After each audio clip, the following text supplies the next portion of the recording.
तो पिछले एपिसोड में हमने देखा था कि एंजल मोर्गाना पर अटैक करने अर्थ पर आती हैं, पर गवर्नमेंट के कॉर्पोरेट न करने की वजह से इन्हें यहाँ से जाना पड़ता है। अब नेक्स्ट एपिसोड की शुरुआत में मोर्गाना मस्त प्रिंसेस की लाइफ जी रही होती है और तैयार होती है।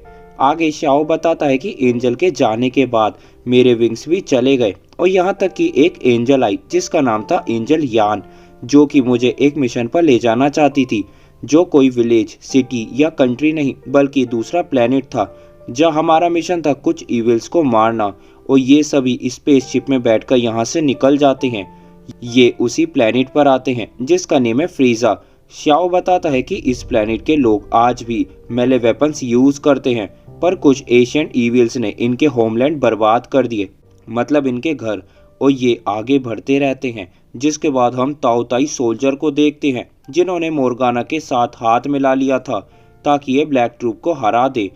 कहते हैं मोर्गाना अभी एक अटैक करवाने वाली है जूशिया फ्लीट पर, और कहते हैं अगर हमने ह्यूमंस के कम से कम मेन डिफेंस भी उड़ा दिए तो भी उन्हें पूरी तरह हराने में आधा साल तो लग ही जाएगा। दूसरी तरफ जूशिया फ्लीट पर इमरजेंसी आती है कि दुश्मनों का अटैक हुआ है। तभी इनके कंट्रोल रूम का सीन आता है जहां ताओताई का सोल्जर सभी को टपका कर एक लेडी को ले जाने लगता है जो कि एक ब्लैक ट्रूप है। दूर शिन को पता चलता है कि मोर्गाना ने रीना के माइंड को कंट्रोल करके उससे जबरदस्ती उसकी सोलर फ्लेयर की पावर को शिप के ऊपर ही यूज करवा दिया है, जिसके एक्सप्लोजन से पूरा शिप उड़ जाता है। ये दोनों रैंडम एनपीसी बात करते हैं। मैंने कहा था कि इतने नूडल खाना सही नहीं है। तभी इनकी कार के ऊपर एक घायल एंजल आ गिरती है और पता चलता है कि एंजल्स को मोर्गाना किसी तरह वीक कर रही है और पूरे ब्लैक ट्रूप अपनी अपनी पोजीशन संभालने में लगे हैं। और दूसरी ओर शाओ के सामने भी वो ईविल आ जाता है जिसने इन लोगों के घर डिस्ट्रॉय किए थे। एंजल हान हंसते हुए स्टाइल में चली जाती है। शाओ कहता है मैं किसी तरह एंटीवॉइड एबिलिटीज यूज कर सकता हूँ जिससे मैं इस डीमन को डरा सकूं, पर मैं ये ज़्यादा देर नहीं कर सकता। पर समझ नहीं आता कि हान भी तो इतनी स्ट्रॉन्ग है, आखिर वो क्यों कुछ नहीं कर पा रही। और वो डीमन आके शाओ की बैक में ब्लेड स्टैब कर देता है और फिर एंजल हान के पास भी जाता है जो कहती है आखिर क्या हो रहा है, कुछ समझ नहीं आ रहा। बोलती है अर्थ पर जूसिया फ्लीट डिस्ट्रॉय हो गई, मेरी कई सारी एंजल सिस्टर्स मारी गई और यहाँ तक कि मैं बेवकूफ़ शाओ को भी यहाँ ले आई लड़ने के लिए। अब एंजल यान भी शाओ की तरह एक गॉड एआई सिस्टम में आती है जहाँ सिस्टम कहता है देखो तुम्हारा दिल टहल गया है और तुम्हारी लाइफ फोर्स ख़त्म हो गई।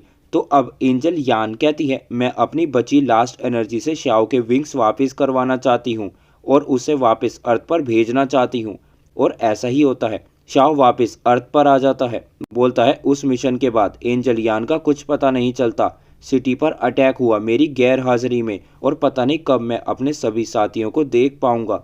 पर अभी हम लुओयांग सिटी जा रहे हैं वहाँ वॉर में आर्मी की हेल्प करने, और ये सभी लुओयांग सिटी आ जाते हैं जहाँ वॉर हो रही होती है। और यहाँ मैं बता दूँ ये बंदा शाओ ही है, एडिटर ने इसकी खचेड़ू शक्ल थोड़ी सही कर दी है। अब ताओताई की शिप आ जाती है और शाओ उसके आई फायर्स को रोकने की कोशिश करता है और एंजल ताओताई की मिसाइल को हैक करती है और ये उस मिसाइल से इनकी एक शिप ही उड़ा देते हैं। अब रात हो जाती है, सभी मीटिंग करते हैं जिसमें डिस्कस करते हैं कि इनकी कितनी आर्मी मारी गई। तभी बाहर से आवाज़ आती है और ये शिन होता है जिसकी हालत बहुत ख़राब होती है। ये उसे लिटाते हैं और शिन बहुत पेन में होता है। शाओ बहुत परेशान होता है और कैंप से बाहर निकल जाता है। नेक्स्ट एपिसोड की शुरुआत में हम देखते हैं कि ताओताई से वॉर अभी भी चल रही है। रात को शाओ कैंप पर आता है जो बुरी तरह थका होता है। कहता है मेरे पास अब उड़ने तक की ताकत नहीं बची, समझ नहीं आ रहा कि इस वॉर का क्या अंजाम होगा। जी बोलती है क्या तुम्हें कोई कॉम्पिलेशन लैंग्वेज आती है, मतलब कंप्यूटर की या कोडिंग की? तुम्हें पता है अर्थ का कंप्यूटर कैसे काम करता है? क्योंकि मेरे पास एक आइडिया है, हम कंप्यूटर में थोड़े चेंजेस करके ये लड़ाई आसान कर सकते हैं। पर इसे करने के लिए तुम्हें एंजल्स की होली लैंग्वेज आनी चाहिए जिससे मैं तुम्हारे ब्रेन में इम्प्रिंट कर सकती हूँ, और ये करके हम एक वॉइड सिस्टम तैयार कर पाएंगे और एल्गोरिथम को बदलकर पूरे वर्ल्ड को ही चेंज कर देंगे। अब मैं एक्सप्लेन करता हूँ। इमेजिन करो कि एक गेम का वर्ल्ड है जिसमें नॉर्मल प्लेयर्स हैं जो कि हैं ये लोग, और ये हैं बड़े वाले नूब जिनके सामने है प्रो। तो अब ये गेम के सर्वर को हैक करके अपने लिए कुछ चीज़ें आसान करना चाहते हैं। क्योंकि इस सीरीज में हमें ये दिखाया है कि दुनिया को एक कंप्यूटर चलाता है जिसे गॉड्स एआई कहते हैं, और इस गॉड एआई को गॉड्स और एंजल्स कंट्रोल करते हैं, और ये लोग अब उसी कंप्यूटर में छेड़छाड़ करने वाले हैं। शाओ कहता है ये करके हम ताओताई के खिलाफ लीड ले पाएंगे, और कहीं ना कहीं रीना भी यही डार्क एनर्जी का यूज़ करके न्यूक्लियर फिजन वाली बॉल बना पाती है, और यहाँ रीना बस उस एनर्जी के फ्लो होने का एक मीडियम है। पर फिर भी रीना यहाँ ये सब एनर्जी के लो के अंदर ही करती है। आगे ये ग्राउंड में आते हैं जहाँ जी बोलती है अगर हमारा कोड सही हुआ तो आसमान में हेलो वर्ल्ड लिखा आएगा, और ये अपना डिजिटल टोटका करना शुरू करते हैं जिससे आसपास खड़े सभी सोल्जर्स के सिर में दर्द होने लगता है। पर एंड में ये सक्सेसफुली कंप्यूटर में अपना कोड डाल देते हैं। वैसे कोड नहीं, इन्होंने एक छोटा सा चीट एक्टिवेट किया है, और जी कहती है कि हमें इसे 2 दिन तक मैनेज करना होगा ताकि और कोई प्रॉब्लम ना आ जाए। 2 दिन बीत जाते हैं।